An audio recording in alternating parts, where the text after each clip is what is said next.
All right, guys. Hey, thanks for joining me today. Quick load shaft seals video. Let me spin your. So, the load shaft, you got your transmission case, but the drawbar and the 3-point hook to this bracket, and I got the jack holding it up right now. So you drop your oil, and then there's it's same theory, a little different. Some have a bolt, some have a snap ring. Get that cap out. And then that's your load shaft right behind, and the bushings and seals are in the transmission case. And more times than not, it's just the seals. You don't have to replace the bushings unless you see that they're physically damaged or worn.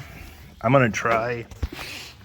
All these pins are rusted solid, so I could spend a lot of time fighting this pin to try and get this arm off, to get this 3-point arm off the lower link, but I think I can just work around it.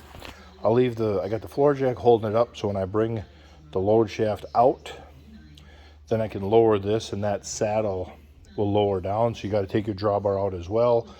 Drop your rear end oil. You're going to get a little bit of dripping, but not too bad.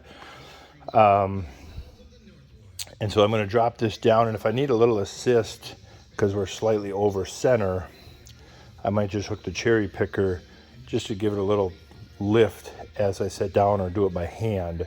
But I got the cherry picker just in case. And yeah, so caps are off or loose. This one's stuck in the housing. So I'm going to drive the load shaft this way and see if we can't get that cap to pop out. Well, there you go. He shot out, landed in the rim. There's your load shaft right there. So we're just going to push it right out the other side. So load shaft's out. Some tractors you had a bolt here, some you didn't. So there's the hole. And so you can see two reflections, or two gold circles at the other end. The bottom is the reflection off the oil. The top one is the hole through your bushing. And on the front and back, you can see a reflection off of that pad. The new load shaft going in should be a fairly gentle process, because you got to get through them two pads without a hammer. If you break one of them pads off, then you're pulling the finals, and you're pulling the 3-point housing, and you're pulling the differential out to change that load sense arm. So take your time putting the new one in and feel it out. Let's go look at parts. Well, let's lower this down and see what we're up against. So there, I got it lowered down enough, and the bushing looks pretty good. There's just a Teflon seal in there. We'll pop them out and put the new ones in. The new ones, and then, oh boy, look at my camera lens is dirty. And then we'll grab the new load shaft. The old load shaft has some grooves on it where everything rides, and so the old one's leaking and it has grooves.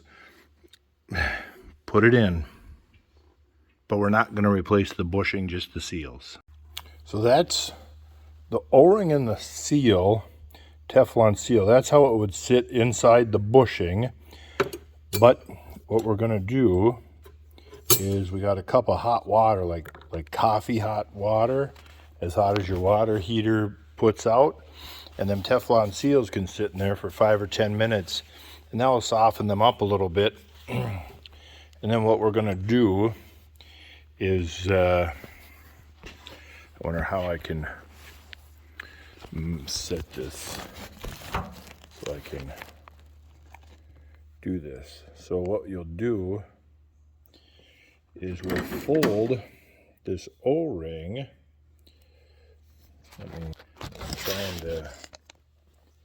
I'm trying to get this folded, because for both the O-ring and the Teflon seal,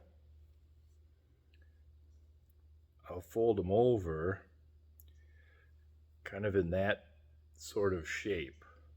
You can kind of see that pretzel, and then you can guide it in the hole, and when you let go, it opens up into the groove, and it works really slick. With the Teflon, you get just a little dimple to it and fold it a little bit, gently put it in there. Don't take your pliers and pinch it hard, just enough to get it in, and then take your finger and just massage it back around.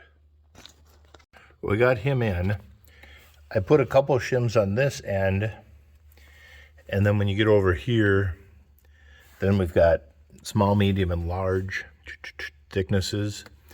You get this up and square and get a shim in, and you can see we got one thick one in there, and that eliminates that side-to-side slop, and that side-to-side slop is probably one of the biggest things to cause wear, I think, or what we see here.